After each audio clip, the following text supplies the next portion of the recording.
নমস্কার বন্ধুরা, ফ্লেভার্ড ফ্যান্টাসিয়ার নতুন একটি এপিসোড নিয়ে আবার হাজির হয়ে গেছি। কৃষ্ণ জন্মাষ্টমী। কৃষ্ণ জন্মাষ্টমী পালিত হতে চলেছে 6ই সেপ্টেম্বর এবং 7ই সেপ্টেম্বর।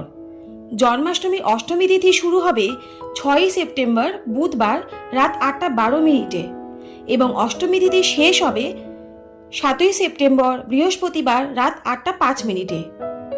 ভাদ্র মাসে কৃষ্ণপক্ষের অষ্টমী তিথিতে জন্মগ্রহণ করেছিলেন বিষ্ণুর অন্যতম অবতার শ্রীকৃষ্ণ। শ্রীকৃষ্ণের জন্মতিথি কৃষ্ণ জন্মাষ্টমী নামে পালিত হয়। পুজোর উপকরণ হিসেবে জন্মাষ্টমীতে কৃষ্ণকে 56 ভোগ নিবেদন করার প্রথা রয়েছে।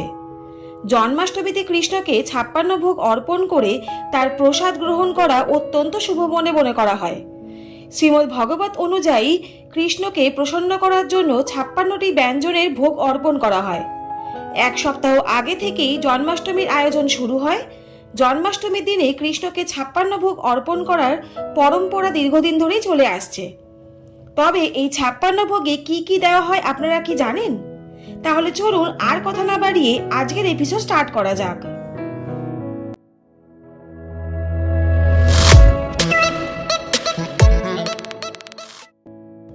তাহলে চলুন আজকের এপিসোডে দেখে নেওয়া যাক জন্মাষ্টমীতে কৃষ্ণকে 56 ভোগে কি কি দেওয়া হয়।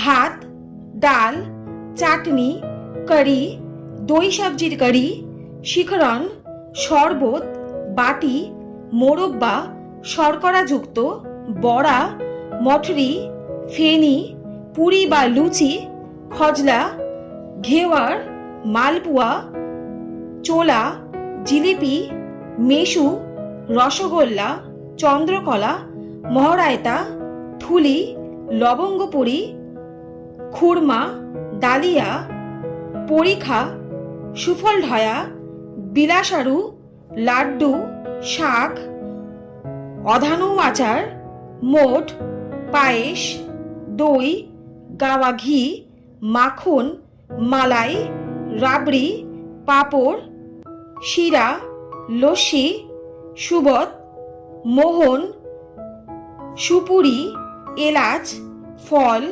তাম্বুল, মোহনভোগ, লবণ, কষায়, মধুর, তিক্ত, কটু এবং অম্ল। তাহলে আজকের এপিসোডের মাধ্যমে জানানো হলো জন্মাষ্টমীতে কৃষ্ণকে দেওয়া 56 ভোগের নাম। আজকের এপিসোডটা আপনাদের কেমন লাগলো অবশ্যই কিন্তু কমেন্ট করে জানাবেন। আর যদি ভালো লাগে তাহলে চ্যানেলটা please like, share and subscribe করতে ভুলবেন না। আর পাশে থাকা বেল আইকনটা অবশ্যই প্রেস করে দেবেন যাতে এরকম ইনফরমেটিভ ভিডিও আপনাদের কাছে সবার প্রথম চলে যায়। সবাই সুস্থ থাকুন, ভালো থাকুন। অনেক ধন্যবাদ পাশে থাকার জন্য। দেখা হচ্ছে নেক্সট এপিসোডে, ততক্ষণের জন্য টাটা।